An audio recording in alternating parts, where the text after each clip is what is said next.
sehatry ny fizahantany ndray kosa ary Tanjona goavana no hotratrarina eo amin'izay sehatry ny fizahantany zay amin'ity taona 2024 ity hoy ny ministra tompon'andraikitra hanatratrarana izany Tanjona izany napetraka ny lamina sy ny tetika samihafa hoy ny ministra Ulrich Andriantiana. Raha aray tapitrisa ireo mpizahatany hotratrarina amin'ny taona 2024 telo hetsika hatramin'ny efatra hetsy kosa no izany hotratrarina amin'ny taona 2024 ity hoy ny ministra fizahantany fitaterana ary ny famantarana ny toetrandro Andriamatoa Ulrich Andriantiana.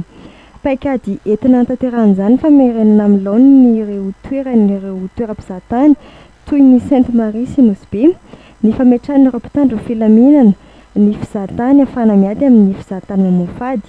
Eo ihany koa ny fampiarana ny paikady pirenena mikasika ny fanatsarana ny ataon'ny mpisehatra amin'ny fizahantany, ny trano fandraisam-bahiny sy ny toeram-pisakafoanana. Mifameno amin'ireo moa ny fanalabeazana ireo serana mpiara-manidina ahafahana mampitombo ny sitiny eto Madagasikara.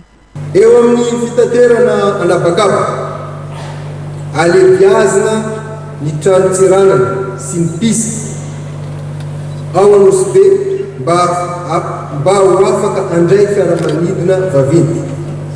Atao manara-penitra ihany koa ny seranam-piara-manidina ny Sainte Marie ary atao izay hisy mizotra mivantana sy maharitra izay andray ireo mpizahatany indrindrandrindra amin'ny festival de baleine amin'ny volana Jolay sy Aogostra. Antsaraina sy alebiazana araka ny toromarika ny filoham-pirenena ny seranam-piara-manidina iraisam-pirenena ao Ivato. Atao ny ezaka rehetra mety sy ara-jara mba ahafahana ihany koa mampitombo ny tsidina anabakaba mankaty Madagasikara na amin'ny fanaovantsony ny fifanarana iraisam-pirenena toy izay natao tao Hong Kong sy iarana miaraka amin'ny Seychelles sy Turquie sy izay rehetra tsy avoatorony eto, na amin'ny fanomezan-dala ho an'ny zotra hafa voasafidy soamantsara hanao ny fitaterana aty amintsika.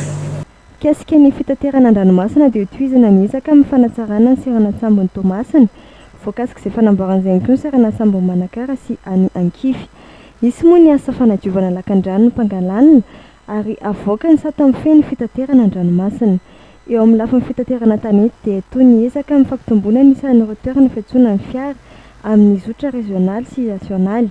Isy ny fitadiavana vahaolana atao mikasika ny fitohanana fifamoivoizana andrenivohitra sy an-tanan-dehibe sy ny ady atao amin'ny tsy fandriam-pahalemana amin'ny lalam-pirenena. Fanamby apetraka ity ministera ity ihany koa ny firosoana ny fampiasana ireo fitaovana manaraka ny teknôlôjia avo lenta eo anivon'ny sampana misahana ny famantarana ny toetrandro. Notanterahana androany teto amin'ny lapan'ny kolontsaina sy ny fanatanjahantena Mahamasina ny lanonana famparabana noho ny fahatrarana ny taona vaovao teo amin'ny Europiasy eo anivon'ity ministera ity.